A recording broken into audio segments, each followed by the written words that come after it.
జమ్మూ కాశ్మీర్లోని దోడాలో ఉగ్రదాడి, మసీదుపై దాడి, మహారాష్ట్రలోని కొల్హాపూర్లలో ఇళ్లను తగలబెట్టి డబ్బు దోచుకోవడం, తెలంగాణలో ఎమ్మెల్యేల ఫిరాయింపు, యూసీసీపై ఏఐఎంఐఎం అధ్యక్షుడు బారిస్టర్ అసదుద్దీన్ ఓవైసీ స్పందించారు. ఈ సందర్భంగా ఆయన మీడియా సమావేశం ఏర్పాటు చేసి మాట్లాడారు. ఈ సందర్భంగా ఆయన మాట్లాడుతూ ఇలాంటి కిరాతకమైన దాడులు జరుగుతూ ఉంటే పోలీసులు తమాషా చూస్తున్నారని, బీజేపీ ప్రభుత్వం ఏం చేస్తుందని ఆయన ప్రశ్నించారు.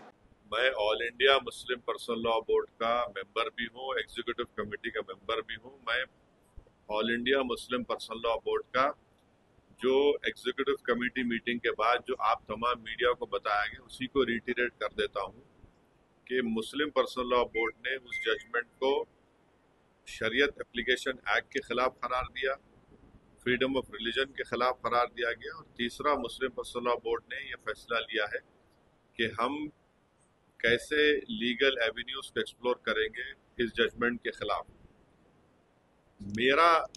मेरी मुख्तसर सी राय ये है कि आप देखिए कि एक तो तलाक हो गया, तो 1986 का एक्ट एक है, इद्दत पीरियड में डिवोर्सी वुमन को आपको देना है। फिर एक एक्ट ये हो गया, दूसरा 125 सीआरपीसी हो गया, तीसरा ट्रिपल तलाक का कानून हो गया, चौथा डोमेस्टिक वायलेंस हो गया। चार एक्ट है। अब आप बताइए कि ये क्या हो रहा है। फिर तलाक सबसे बुरी चीज है इस्लाम में अल्लाह की नजर में, और डिवोर्स अगर जब हो जाता है तो उसका इद्दत का पीरियड होता है, उसके बाद कोई ताल्लुक रहता ही नहीं हस्बैंड एंड वाइफ का। तो आप ये जो 86 का एक्ट, 125 सीआरपीसी, ट्रिपल तलाक का जो गलत कानून जो महिलाओं के खिलाफ मोदी सरकार ने बनाया, और चौथा डोमेस्टिक वायलेंस, तो ये चीजें हैं। ये जो आज डोडा में जो टेररिस्ट ने अटैक किया, जिसकी वजह से हमारे 4 सिक्योरिटी पर्सनल की डेथ हुई है, जिसमें एक कैप्टन या मेजर भी है, मैं ये बताना चाह रहा हूँ कि हम तो इसका कंडेम करते आए हैं, मगर मोदी सरकार की सबसे बड़ी नाकामी है। देखिए, ये जो डोडा में हुआ है ये एलओसी से बहुत दूर है। ये इलाका एलओसी से बहुत दूर है, इसलिए बहुत तशवीशनाक बात है कि एलओसी से दूर इतना अंदर टेररिस्ट आकर हमसे, हमारी फौज से मुकाबला कर रहे हैं, और जिसकी वजह से 4 आर्मी पर्सनल की मौत हुई है, कैप्टन का भी उसमें जान चले गई। तो ये सरासर तशवीशनाक बात है, सीरियस बात है, और ये गवर्नमेंट की इनकैपेबिलिटी और इनकैपेसिटी बताती है, नरेंद्र मोदी गवर्नमेंट की। और दूसरा ये है कि अगर आप देखेंगे कि 2021 से 31 से ज्यादा टेररिस्ट अटैक सिर्फ जम्मू रीजन में हो रहे हैं। कभी जम्मू में पीक ऑफ मिलिटेंसी में भी इतने बड़े अटैक्स नहीं, और 20 साल से जम्मू पीसफुल है। तो ये रजौरी, पूंछ, कठुआ सेक्टर में तमाम चीजें हो रही हैं, और इसमें अब तक 48 के करीब सिक्योरिटी फोर्सेस हमारे मारे गए, 19 सिविलियन है, और 48 टेररिस्ट की डेथ हुई है। एक ये बता रहा है कि कोई इंफॉर्मेशन शेयरिंग का सिस्टम ही नहीं है। अगर ये गवर्नमेंट इंडिया के जो एक्स एम्बेसडर पाकिस्तान के अजय बिसारा है, उनकी किताब पढ़ेंगे एंगर मैनेजमेंट, जिसमें उन्होंने लिखा कि अल-कायदा श्रीनगर में एक बहुत बड़ा टेररिस्ट अटैक करना चाह रही थी। इंफॉर्मेशन एक्सचेंज के बाद भारत सरकार अल-कायदा के उस बड़े अटैक को हम न्यूट्रलाइज कर सके, रोक सके। तीसरी बात यह कि लोकल से कोई कांटेक्ट नहीं है, स्पेशली नौजवानों से। चौथी बात यह है कि नरेंद्र मोदी बोल रहे कि 370 के बाद सब खत्म होगा। क्या खत्म हुआ 370 के बाद? और पांचवी बात यह है कि चाइना, ये सब तमाशे, चाइना का भी इसमें रोल है, और ये सरकार जो है चाइना के बारे में बोलने से डरती है, कतराती है, और बिलियंस ऑफ डॉलर्स का ट्रेड वन साइड चाइना से हो रहा है। तो हम इसका कंडेम करते हैं, मगर इसकी पूरी जिम्मेदारी नरेंद्र मोदी गवर्नमेंट पे आती है, और इलेक्शन, पार्लियामेंट इलेक्शन दौरान जो नरेंद्र मोदी बड़ा बड़ा बात कर रहे थे, बड़ी बात कर रहे थे, हम घर में घुस के मारे, क्या हो रहा है फिर ये? तो ये सरासर नाकामी है गवर्नमेंट की, टेररिज्म को कंट्रोल नहीं कर पा रहे। और डोडा में जो हुआ है ये तो एलओसी से बहुत दूर है, तो इसलिए बहुत तशवीशनाक और डेंजरस बात है ये।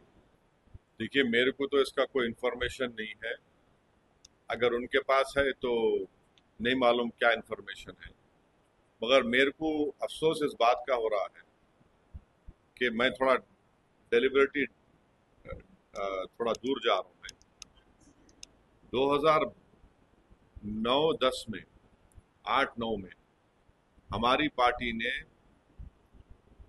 प्रणब मुखर्जी कमेटी को लिखकर दिया था कि तेलंगाना में नाइंसाफी जरूर हो रही है, तेलंगाना अंडर डेवलप्ड है, मगर हमने इस बात को कहा था कि अगर आप स्टेट बनाएंगे तो यहाँ पर बीजेपी मजबूत होगी।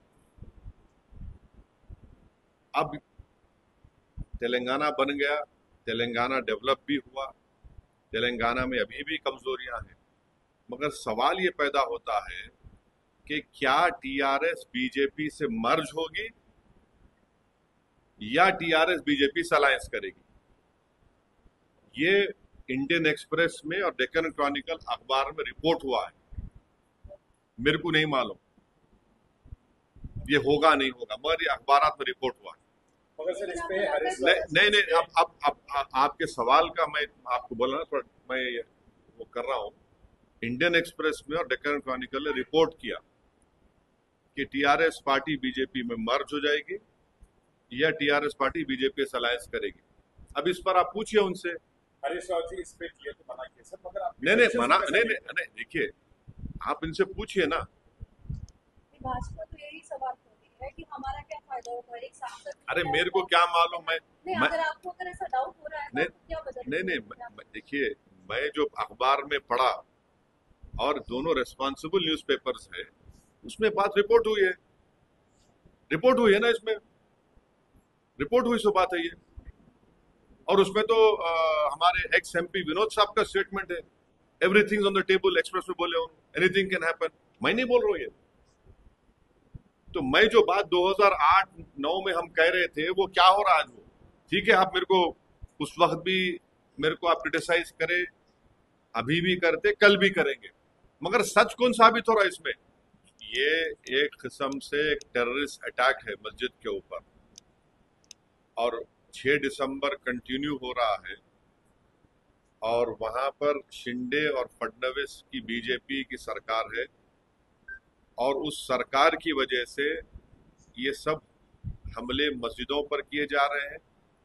मस्जिद के अंदर घुसकर कुरान शरीफ की बेहुरमती की गई, मस्जिद के अंदर डिसिक्रेशन किया गया, मस्जिद के अंदर जलाया गए जानिमाज़ों को, जो वहां पर मुसलमानों के घर थे, घरों में घुसकर उनके जेवरात और पैसों को लूटा गया, और अब पुलिस तमाशाई बनी नहीं बैठी है।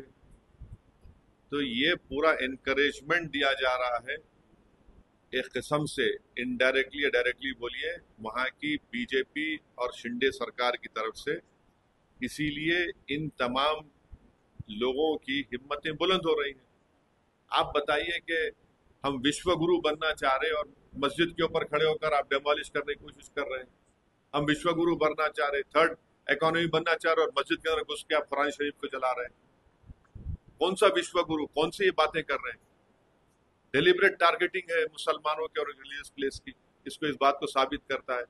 केस बुक करे, कितनों को अरेस्ट करे आप?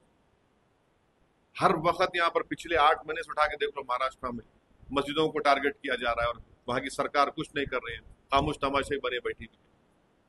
तो इसीलिए मैंने कल ये बात कही है कि अब आने वाले विधानसभा के चुनाव में महाराष्ट्र के मुसलमानों को, एमआईएम पार्टी कैंडिडेट्स को आप कामयाब करिए। कोई तो आवाज उठाए ना। वो जो पार्टीज बोल रहे थे मॉरल विक्ट्री, अब तो मुंह से निकल रहा भी नहीं इस हमले के बारे में उनके मुंह से। वही तो बोला मैं, 1 मिनट सुन, रुक जाओ, मैं समझ गया। मैं आपको बोल नहीं रहा था कि आसाम में जितने नॉन मुस्लिम्स है उनको CAA से सिटीजनशिप दी जाएंगी, और जो 1.5 से 2 लाख जो मुसलमानों का नाम आया आसाम में, उनको फॉरेनर्स ट्रिब्यूनल में केस लड़ना पड़ेगा। मेरी बात मैं बोल रहा था आप लोगों के होने वाला है, अब बोलो तुम सच है बोल के। मैं बोल रहा था आप लोग विटनेस है, हमेशा बोल रहा था कि आसाम का सीएम यही करने वाला है। जितने 20 लाख हमारे हिंदू भाई बहन का नाम वहां नहीं आया, उनको बोल रहे कि फॉरेनर्स ट्रिब्यूनल में रेफर मत करो, CAA सिटीजनशिप दे दो उनको। जो मुसलमान का नाम नहीं आया उसमें क्या करेंगे फिर? नहीं, 8 दिनों ने आ- अप्लाई किया। आसाम के मुख्यमंत्री का रिसेंट स्टेटमेंट ये है कि जो नॉन मुस्लिम्स का नाम उनके NRC में नहीं आया, जो सुप्रीम कोर्ट मॉनिटर था, उसको फॉरेनर्स ट्रिब्यूनल में रेफर मत करिए, CAA कानून के तहत सिटीजनशिप दे दीजिए। ये उन्होंने कहा ना, ये कहा ना आसाम के सीएम ने। फिर जो मुस्लिम है उन्होंने क्या करना, जो मुस्लिम है उन्होंने क्या करना बताओ? तो ये खुद उनकी नफरत की निशानी है। ये एक्ट, ये काला कानून है CAA का कानून जो मोदी सरकार ने बनाया। ये राइट टू इक्वालिटी के खिलाफ है, ये डिस्क्रिमिनेट करता है रिलीजन को। और इसको कल अगर देश में CAA NPR NRC होगा तो ये सब चीजें तैयारी की जा रही है। आसाम की मिसाल ले लो आप। नहीं, लेकिन ये भी वो कह रहे हैं कि जब पड़ोसी मुल्क है वो अगर मुस्लिम डोमिनेट या मुस्लिम मिल रहे तो सवाल देखिए, क्या CAA के कानून से पहले जो हिंदू सिख अफगानिस्तान में बांग्लादेश में थे उनको यहाँ पर नहीं मिल रहा था क्या? सिटीजनशिप नहीं मिल रही थी, लॉन्ग टर्म वीजा मिल रहा था। मगर आप रिलीजन की बुनियाद पर एक कानून बनाकर कॉन्स्टिट्यूशन के बेसिक स्ट्रक्चर के खिलाफ आपने कानून बनाया, ये सबसे बड़ी गलत बात आपने की। और हेमंत बिस्व शर्मा ने ये बता दिया कि जो नॉन मुस्लिम है उनको सिटीजनशिप मिलेगी, जो मुसलमानों का नाम सुप्रीम कोर्ट मॉनिटर्ड NRC में आया उनको फॉरेनर्स ट्रिब्यूनल जाकर लड़ना पड़ेगा। ये खुद डिस्क्रिमिनेशन है। People were seen on the mosque doing what? Why don't you ask? They were on the mosque trying to damage the masjid, trying to break the domes of the masjid. Those images reminded one of 6 December 1992. Inside the masjid, they went and they have burned the Quran Sharif. They have burned the Jani Mas. They have desecrated a religious place. Adjacent Muslim houses were looted. Money was taken. Jewelry was stolen. What is the police doing? What is this government doing? The Shinde Fadnavis government should take the responsibility because of their approach. They are emboldening such elements. And the most unfortunate part is that these opposition parties who talk about moral victory, they don't even have courage to even utter what has happened over there. That is why it is high time that Muslims of Maharashtra should take a political decision in the coming assembly elections and ensure that MIM party candidates win. Because these attacks are continuing and you don't even want to utter the word Muslim over there. नहीं, आप 86 का act पढ़िए। 86 के act में आपको लिखा हुआ है कि मेंटेनेंस इतना दिया जा सकता है कि उनको, पहले तो आपको इस्लाम समझने की जरूरत है। जो पैसे वाइफ को शादी के वक्त दिए जाते हैं, मेहर बोलते हैं, उसको रिटर्न किया जाता है डिवोर्सी को। फिर उनका मेंटेनेंस, नानो नफका जिसको बोलते हैं, वो दिया जाता है। और इस्लाम में शादी जो है कॉन्ट्रैक्ट है मेरे भाई, जन्म जन्म का साथ नहीं है। नहीं, सुनिए, what the hell is that Mr. DGP doing over there? He should be ashamed of his this nonsensical statement which is issued. You have imposed UAP on the Kashmir Bar Council chairman. Today's attack in Doda, which is very far from LOC, how is it that they have entered so much into Doda? Who's responsible for this? He's trying to cover up his incapacity, his mistakes, his failure. Simple as that. This is very dangerous. We have recently held Lok Sabha elections, and the polling percentage was very high. Everyone praised it, and now the DGP is saying something else. Are you trying to say that all these Lok Sabha elections are rigged? What is he trying to say? Since 20 years, Jammu has been free, but now since 2021, more than nearly 50 security personnel have been killed. 19 civilians have been killed. Recently, 10 pilgrims who went to a temple, they were assassinated by these terrorists. Where is your information network? Why are the locals not helping you? Why are you not taking the youth into confidence? Why is this government not talking about China? Why is this government not talking about sharing information? Mr. Ajay Bisara, in his book Anger Management, had said that information was exchanged. Based on that information, we were able to thwart Al-Qaeda terrorist act in Kashmir. And where is this, loud talk of Narendra Modi? We have removed 370, everything is gone. No, it is not gone. This is the failure of Narendra Modi's government. And Mr. DGP should not become a spokesperson for the ruling party. If he intends, he should join BJP. What is your demand on Kolhapur incident, sir? अरे ये देखिए ना, ये सब joker लोग हैं, ये सब धोखा दे रहे हैं। इतने नौकरियां आप दिए, बीजेपी ने 10 साल में क्या दिया बताइए? कहाँ नौकरियां दे रहे हैं आप? नौकरियां नहीं दे रहे हैं आप तो बड़ा बोल रहे हैं कि हमारी फिफ्थ लार्जेस्ट इकोनॉमी, जीडीपी हमारा, इतना नौकरी क्यों नहीं आ रही? फिर इनकम ही नहीं हो रहा है। आपके मीडिया के लोगों की नौकरी जा रही है हर जगह पे, मेरे को रोज रिपोर्ट आ रही है नौकरी से, इससे क्या कर रहे हैं? रिसोर्सेस कंट्री में है, आप अपने फेलियर्स को छुपा के ये सब बातें कर रहे हैं। और खुद आप सुप्रीम कोर्ट में डाल चुके हैं कि 2 चाइल्ड नॉर्म के खिलाफ है मोदी सरकार।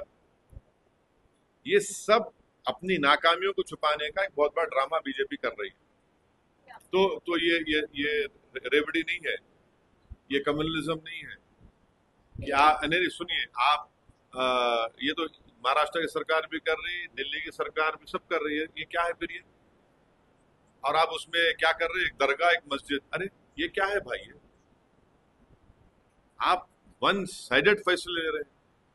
आप तो संविधान पे ओथ लिए ना, तो आपको सबको बराबर ट्रीट करना है। आप एक रिलीजन के कैसा हो सकते वहां की सरकार? मेजॉरिटी पॉपुलेशन के हिसाब से नहीं है। सवाल ये है कि मेजॉरिटी माइनॉरिटी की आप जब बात करते हैं वहां आपको सूट करता, फिर जब माइनॉरिटी के प्रोटेक्शन की बात आ रही मस्जिद की, तो आप मस्जिद का प्रोटेक्शन क्यों नहीं कर रहे? अगर वो मस्जिद पे हमला नहीं होता, किसी और की रिलीजियस प्लेस पे हमला होता, तो अब तक आप लोग क्या करते?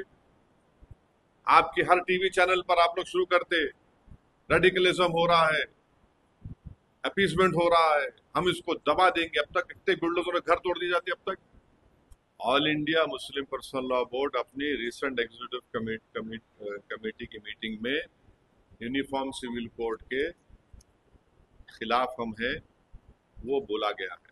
और यूनिफॉर्म सिविल कोड की बात करने वाले जो BJP Uttarakhand uniform civil code लेकर आई नंबर 1 उस स्टेट में, वो असेंबली में यूनानिमस रेजोल्यूशन से पास हुआ। उसमें कांग्रेस पार्टी भी सपोर्ट करी उसको। ये बात समझो आप लोग बोल रहे नहीं। उत्तराखंड में जो यूसीसी लाया गया, वॉइस वोट से यूनानिमसली वहां पर कांग्रेस पार्टी और रूलिंग पार्टी बीजेपी ने उसको पास किया। अब वो यूसीसी क्या बोलता है कि मेरा निकाह नहीं हो सकता। अब इस्लाम में शादी तो निकाह से होंगी ना, विटनेस होंगे, मेहर दिया जाता दुल्हन को, आप उसको उड़ा दिए। स्पेशल मैरिज एक्ट में करो बोल रहे आप होते कौन भाई? मेरा फ्रीडम ऑफ रिलीजन है। ये है यूसीसी। और यूसीसी की बात करने वाले हिंदू अनडिवाइडेड टैक्स रिबेट दूसरे रिलीजन को क्यों नहीं मिलता? क्रिश्चियन मुस्लिम्स को। आपको मालूम करीब 1800-1900 करोड़ का टैक्स रिबेट दिया गया उसमें। ये तो राइट टू इक्वालिटी के खिलाफ प्रोविजन है। और उस हमारे मुस्लिम पर्सनल लॉ बोर्ड की मीटिंग में ये भी तय किया गया कि जितने चीफ मिनिस्टर्स हैं नॉन बीजेपी के, उनसे जाकर भी मुलाकात करेंगे और इस सिलसिले में, और पॉलिटिकल अपोजिशन लीडर से भी मिलेंगे नॉन बीजेपी के। उनको जाकर हम रिप्रेजेंटेशन देंगे तो हो सकता है कि जितने चीफ मिनिस्टर्स हैं हमारे तेलंगाना के हो, आंध्रा के हो, और जो नॉन बीजेपी अपोजिशन लीडर्स हैं, चाहे वो YSRCP के हो या AIADMK के हो, और दूसरे उनसे मुलाकात करके उनको हम बोलेंगे ये बात के बारे में।